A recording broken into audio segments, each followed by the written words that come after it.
Okay, शुरू करते हैं अब क्लास। लगता नहीं कोई और ज्वाइन होगा। ठीक है, तो शुरू करते हैं क्लास।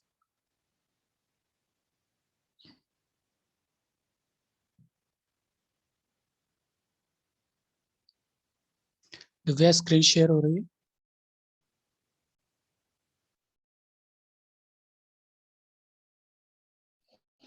सर हो रही है। ओके।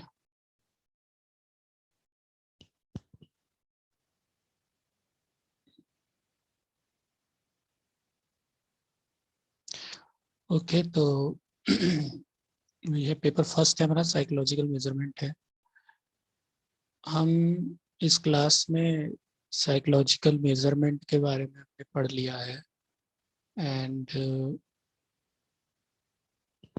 और हमने साइकोलॉजिकल टेस्ट क्या होते हैं उसके बारे में पढ़ा। टाइप्स कितने होते हैं, टेस्ट कितने तरह के होते हैं वो पढ़ लिया। एक गुड टेस्ट के क्या कैरेक्टरिस्टिक्स होते हैं हमने वो पढ़ा है। एंड उसके बाद टेस्ट कंस्ट्रक्शन कैसे करते हैं उसके स्टेप्स हमने पढ़े हैं। और जो एक उसके बाद हम जो एक टेस्ट, एक अच्छे टेस्ट की जो विशेषताएं होती है, रिलायबिलिटी, विश्वसनीयता के बारे में हम पढ़ रहे थे। ठीक, तो विश्वसनीयता क्या होती है हमने उसके बारे में पढ़ा।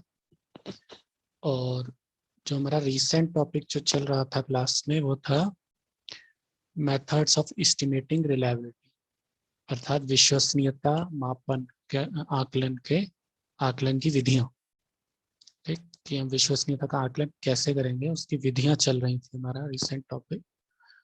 तो ठीक, methods of estimating reliability. Okay, ये टॉपिक हमारा चल रहा था।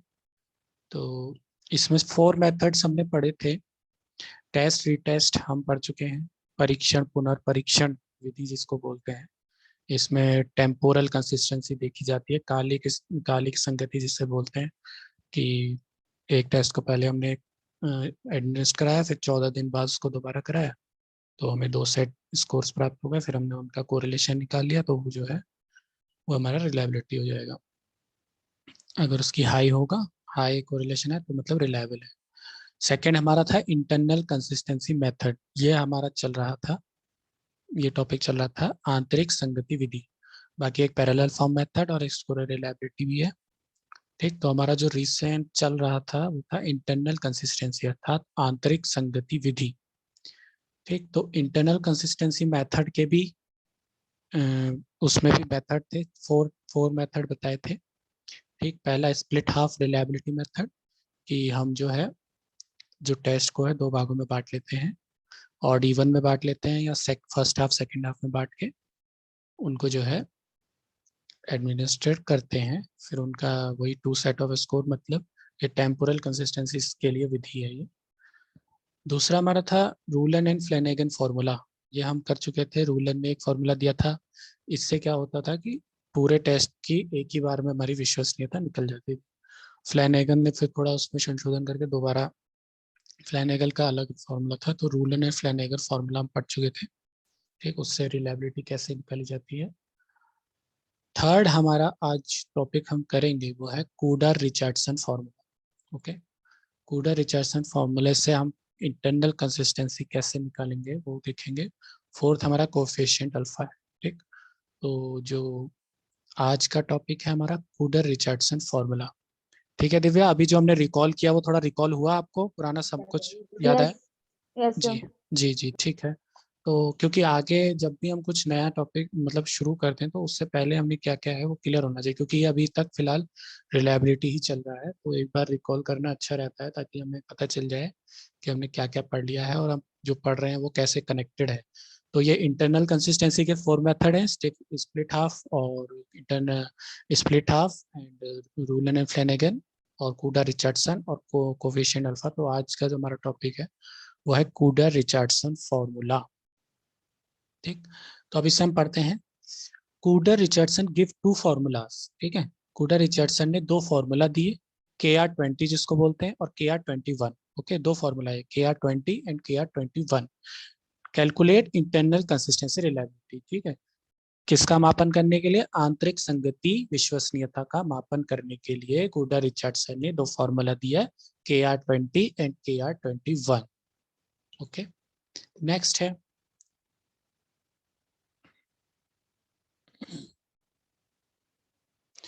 नेक्स्ट है in this method we don't divided the test in 2 equal parts. ठीक है, इस मेथड में क्या करते हैं, हम टेस्ट को 2 भागों में नहीं बांटते हैं। ठीक है, जैसे ऊपर के हमने देखा कि उसमें हम जो है 2 भागों में बांट देते हैं, लेकिन इस मेथड से क्या होता है, in this method we don't divided the test in 2 equal parts, इसमें हम परीक्षण को 2 बराबर भागों में नहीं बांटते हैं। ठीक, नेक्स्ट है सम कंडीशंस आर, अब कुछ शर्तें बताई गई हैं कि इस फॉर्मूला को लागू करने से पहले कुछ शर्तें होती हैं कि ये कहाँ कहाँ, ये फॉर्मूला किस लिए, किस क्यों मतलब किस टेस्ट के लिए लगेगा। ठीक है, और कहाँ लगेगा। तो इस फॉर्मूले की शर्तें क्या क्या हैं, इस मेथड की क्या क्या शर्तें हैं वो है सम कंडीशंस आर। पहला है test items have to be homogeneous. ठीक है, टेस्ट परीक्षण के जो आइटम्स होंगे, जो एकांश होंगे, वो होमोजीनियस मतलब उनमें समजातीयता होनी चाहिए, अर्थात वो एक दूसरे से ऐसे होने चाहिए कि एक ही गुण या विश्लेषण का मापन करते हुए हो। ये नहीं है कि कुछ एकांश किसी अलग चीज का मापन कर रहे हैं, कुछ एकांश अलग चीज का। होमोजीनियस होना चाहिए, समजातीय होनी चाहिए, अर्थात एक दूसरे से थोड़ा बहुत उनमें संबंध होना चाहिए। ठीक है, पहला कंडीशन तो ये हो गई। दूसरा, scoring in the form of 1 और 0। ठीक है, वो 5 पॉइंट रेटिंग स्केल नहीं होना चाहिए, 2 पॉइंट रेटिंग स्केल होनी चाहिए, अर्थात जो उसकी स्कोरिंग है 1 और 0 में होनी चाहिए। ठीक है, मतलब जो देखा होगा, हाँ के लिए 0 और नहीं के लिए 0 अंक देते हैं हम जिसमें। ठीक है, तो उसकी स्कोरिंग इस फॉर्म में होनी चाहिए, 1 और 0।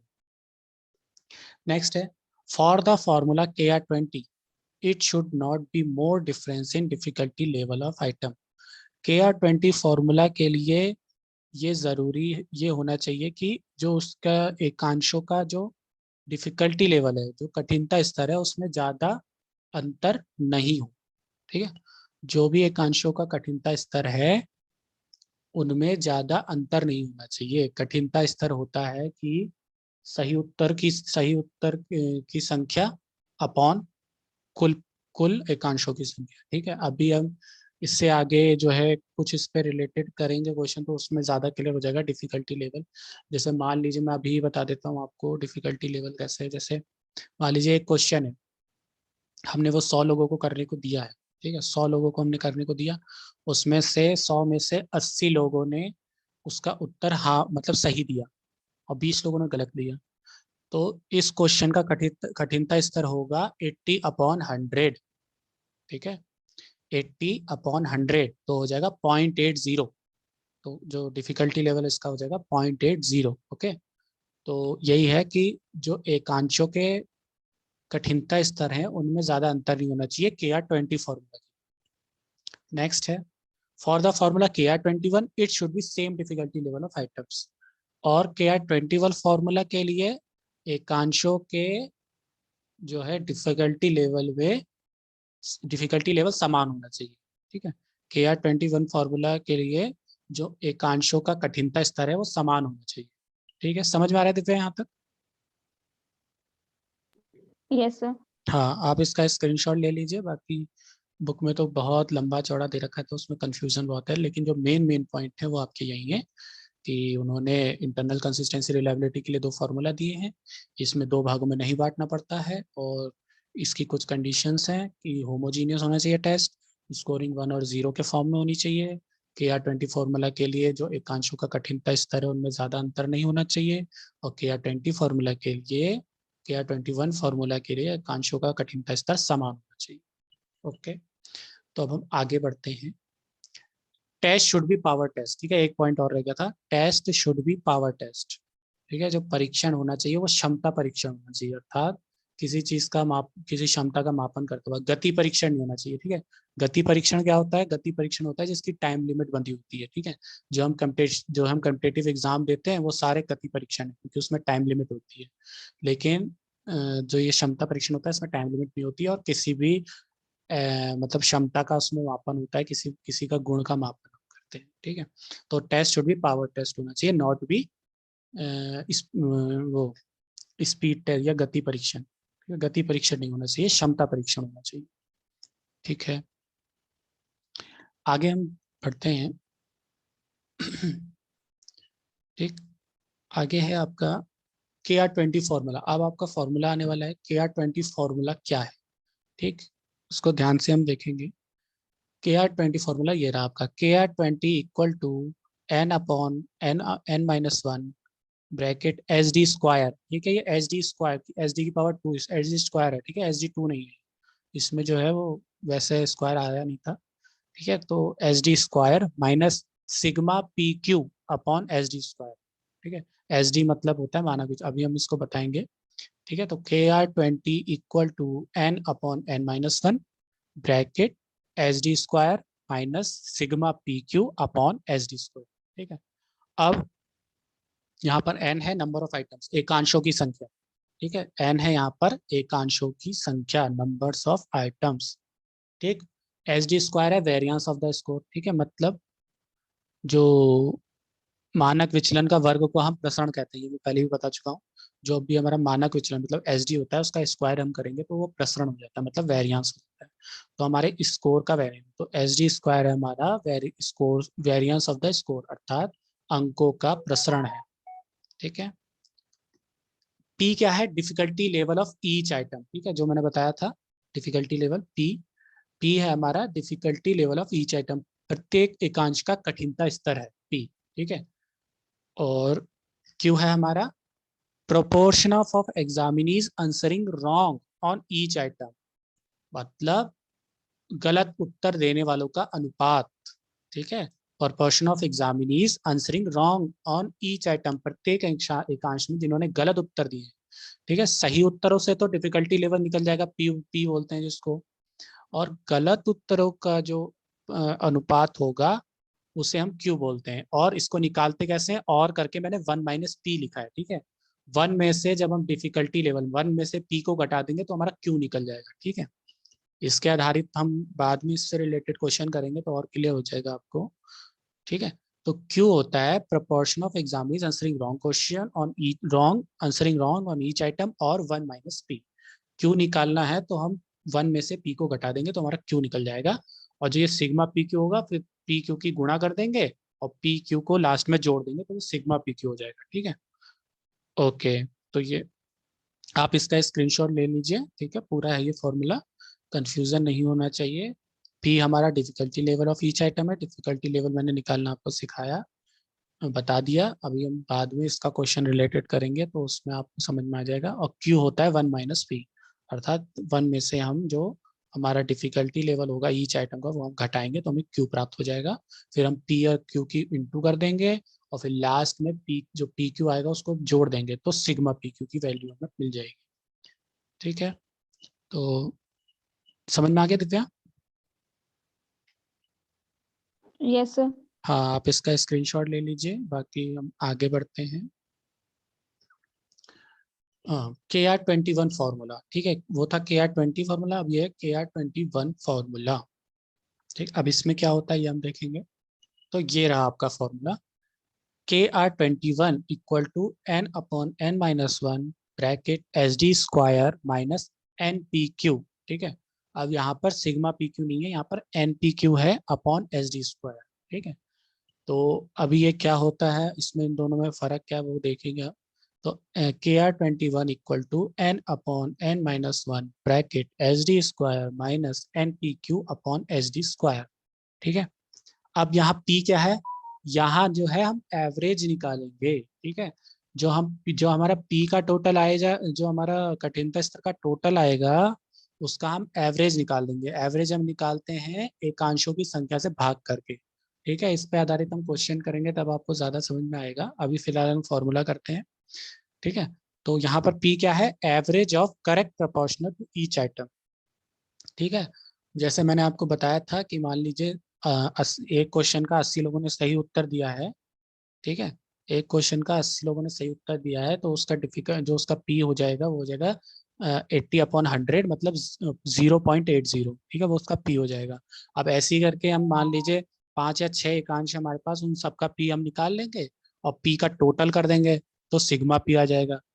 लेकिन उस पी को हम अगर आइटम के नंबर, मतलब मान लीजिए 5 एकांश है तो 5 से भाग कर देंगे तो उसका एवरेज आ जाएगा। ठीक है, तो मतलब यहाँ पर जो पी है वहां पर हम क्या था, पी और क्यू का इंटू करके फिर उसका टोटल को रख रहे थे। यहाँ पर हम क्या करेंगे, पी का पी का टोटल करके उसका एवरेज, और क्यू का average of incorrect proportion to each, जो गलत उत्तरों का अनुपात है प्रत्येक आइटम का, उसका उसका एवरेज। ठीक है, तो यहाँ एवरेज है, मतलब KR20 में हम सिग्मा पी क्यू, जहाँ जिसको कहते हैं कि पी और क्यू की इंटू करके उनका लास्ट में टोटल करते थे, यहाँ पर सही उत्तरों का एवरेज और गलत उत्तरों का एवरेज को रखेंगे हम सब में। ठीक है, तो पी मतलब average of correct proportional to each item, और क्यू है average of incorrect proportion to each item. Okay, तो दिव्या इसका स्क्रीनशॉट ले लो, समझ में आया आपको? Yes sir.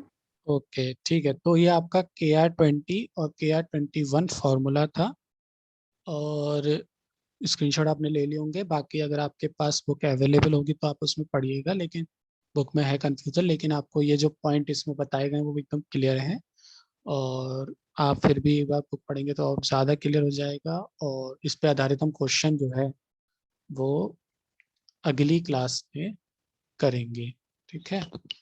और तो thank you so much Divya joint होने के लिए। एंड इसके आगे हमारा जो लास्ट बचा है इंटरनल कंसिस्टिव मेथड का कोएफिशिएंट अल्फा बचा है, उसको हम जो है अगली क्लास में करेंगे, ठीक है। और उस पे जो अभी कूडा, ओके सर। हाँ कूडा रिचर्डसन के ऊपर जो एक क्वेश्चन होगा उसका भी एक बता देंगे आपको। वैसे तो थ्योरेटिकल तो न्यूमेरिकल तो कम ही आता है एग्जाम में, और आता भी है तो ऑप्शन में आता है, बच्चे थ्योरेटिकली ज़्यादा करते हैं, फिर भी हम उसको एक बार कर लेंगे। एंड कोफिशिएंट अल्फा करेंगे बाद में, और उसके बाद जो पैरेलल फॉर्म मेथड और जो स्कोरर रिलायबिलिटी है वो कर लेंगे, ठीक है। और पिछली क्लास, यस सर। हाँ पिछली क्लास में आप जुड़े नहीं थे, चलो इस बार जुड़ने के लिए थैंक यू सो मच, ठीक। सर। हाँ 1 मिनट है, चैट सेव कर लेता हूँ मैं। ओके, सेव चैट हो गई है।